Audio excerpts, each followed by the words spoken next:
Fala, meus amigos, minhas amigas concurseiras, nós vamos iniciar então o nosso projeto aqui no Metanoia Assessoria de aulas 100% gratuitas, 100% online, no qual o objetivo aqui não é o seu dinheiro, mas a sua aprovação. Então, a única coisa que eu peço em troca desse trabalho que nós vamos desempenhar aqui é que você se inscreva no canal, ative o sininho para que esteja atento aí às nossas postagens, aos nossos vídeos que vão aí te ajudar na preparação para o concurso da Polícia Penal, que o edital está publicado, já está na praça.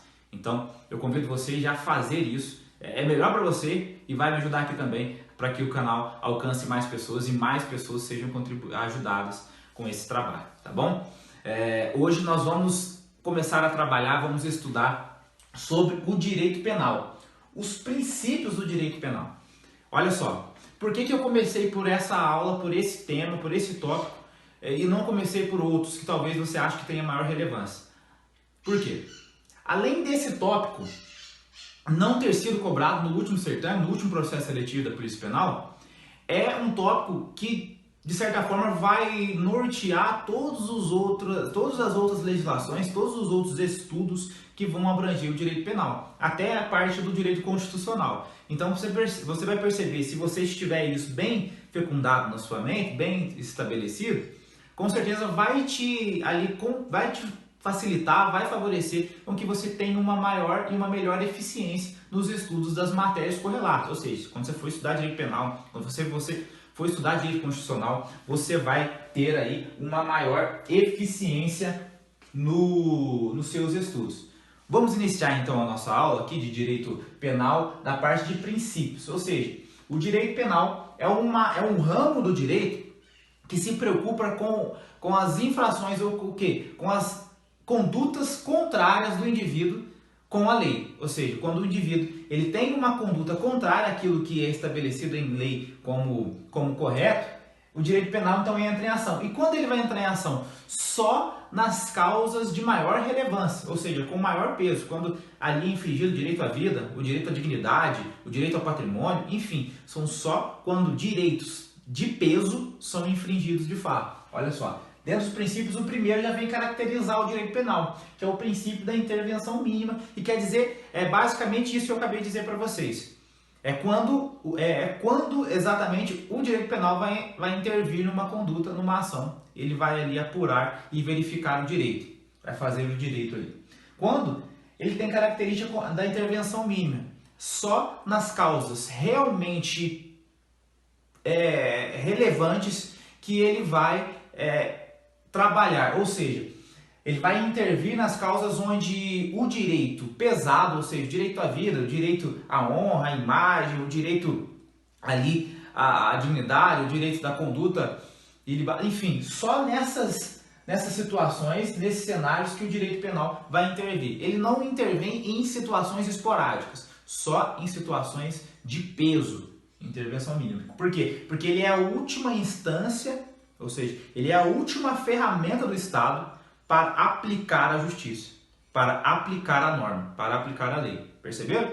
Intervenção mínima por quê? Porque o direito penal ele é a última instância, ele é a última ferramenta do Estado quando ele quer efetivar a ordem jurídica e a ordem social. Perceba, intervenção mínima, ok. Princípio da legalidade. O que é o princípio da legalidade? O princípio da legalidade no direito penal é o princípio que especifica que para que uma conduta seja considerada crime numa sociedade, é necessário que antes dela ser considerada crime, exista uma lei. Só haverá legislação, só haverá crime quando há leis que definam este crime. Perceba, eu já falei aqui, eu já elenquei os outros dois princípios que transcendem, ou seja, que se ramificam do princípio da legalidade, que é o princípio da anterioridade e reserva legal. Calma, que vocês vão entender isso. Princípio da legalidade.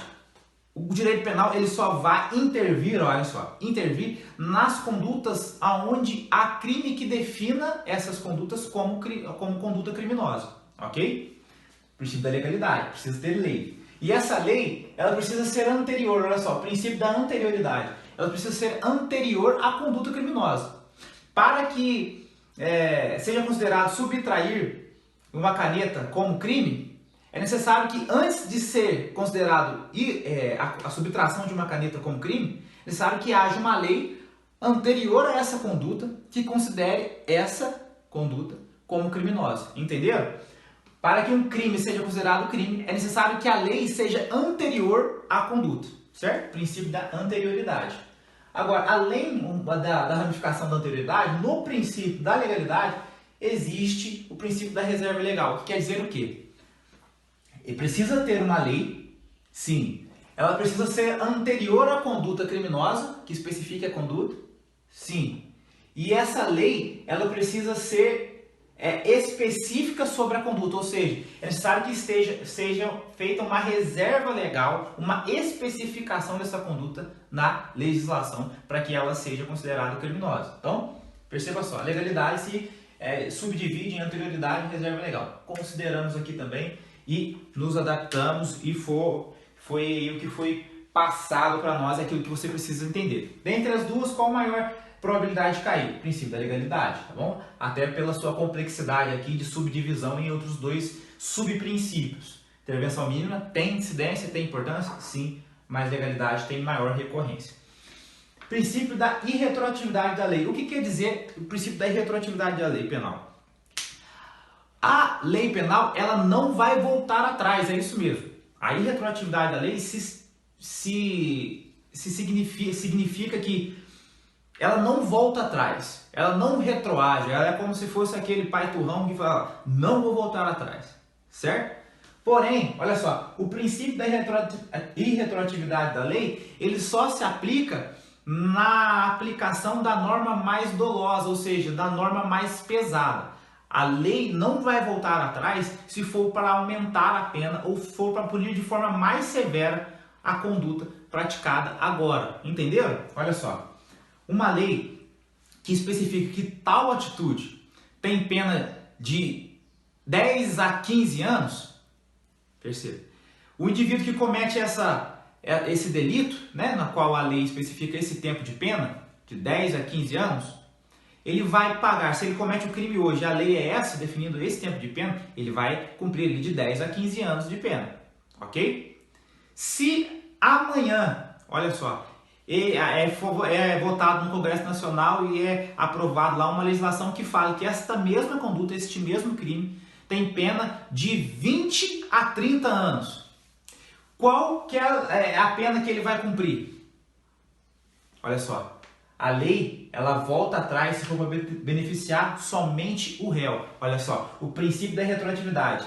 A lei não volta atrás. Somente, preste atenção nisso, que isso aqui não cai não, isso aqui despenca. Só se for para beneficiar o réu. Então aí ela vai voltar atrás e vai beneficiar o réu. Olha só, se ao invés da lei especificar que vai aumentar a pena de 20 a 30 anos, e se ela falasse assim, agora a pena para essa conduta que anteriormente era de 10 a 15 anos, agora vai ser de 5 meses. Mas eu já paguei 5 meses de cadeia, o indivíduo que cometeu a conduta criminosa. Ele vai entrar com o seu advogado ali, com um pedido de revisão e vai ser liberado. Por quê? Porque ele já pagou 5 meses. Então, ele vai lá. E a lei penal, ela retroage para beneficiar o réu. Perceba, se a lei for mais penosa, não vai retroagir para punir o réu, para pesar ali a punição do réu. Mas se ela for mais benéfica, retroage para beneficiar o réu.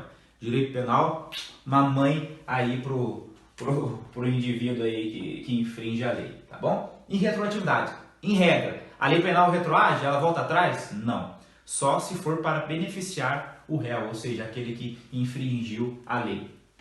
Certo? Aqui estabelecemos aqui os conceitos. Princípio da insignificância. O que quer dizer isso? Ele anda aqui, lado a lado, de mãos dadas com o princípio da intervenção mínima. Por quê?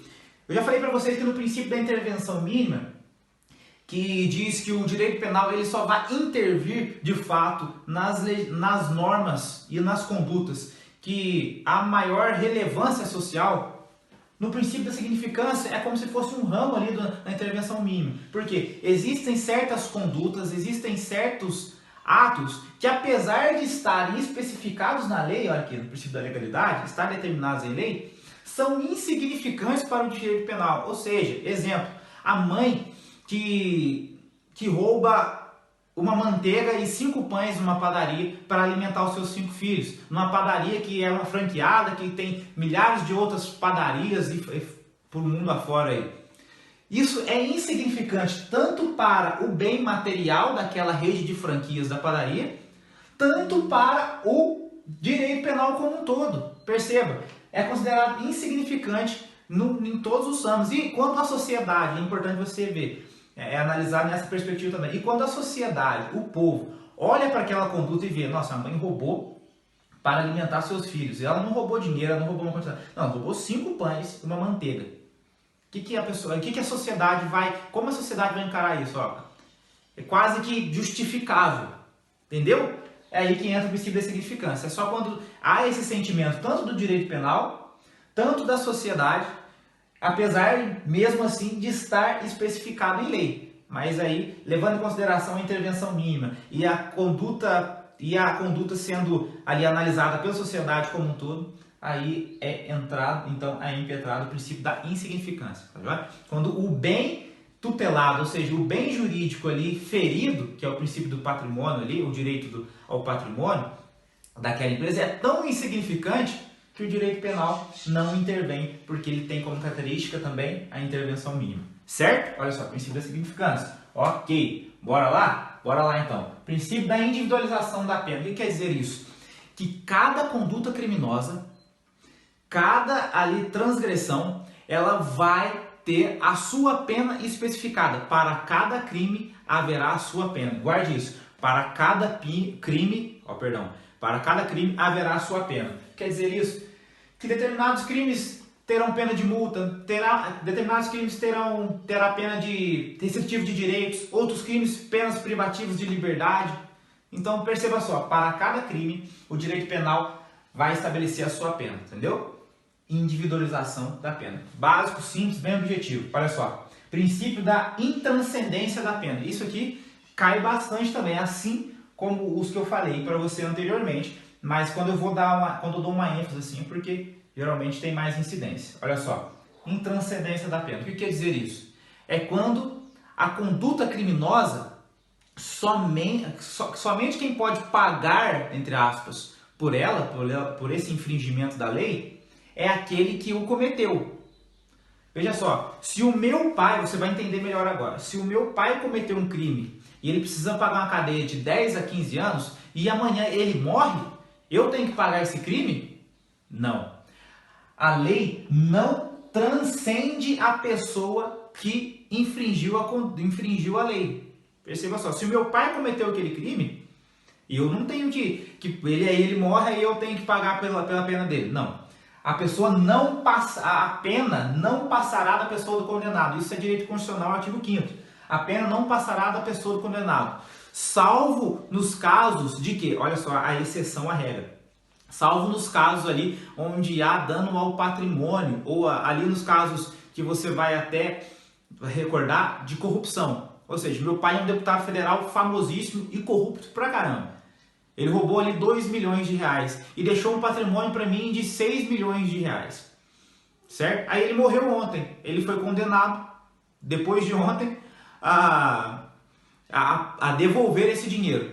Eu vou ser preso pela conduta dele? Preso não. No direito penal não vai se aplicar a mim. Mas veja só, nos limites da transmissão do patrimônio, eu sou ali responsabilizado para devolver o dinheiro, porque aquele dinheiro, aquele patrimônio deixado para mim é decorrência de fruto de ilegalidade, fruto de contrariedade com o direito penal. Aí eu sou obrigado a devolver, mas o dinheiro, pena não, porque a intranscendência da pena, a pena não passará da pessoa do condenado, da pessoa que cometeu o crime, certo? Pessoal, eu quero agradecer a vocês aí pela atenção de cada um.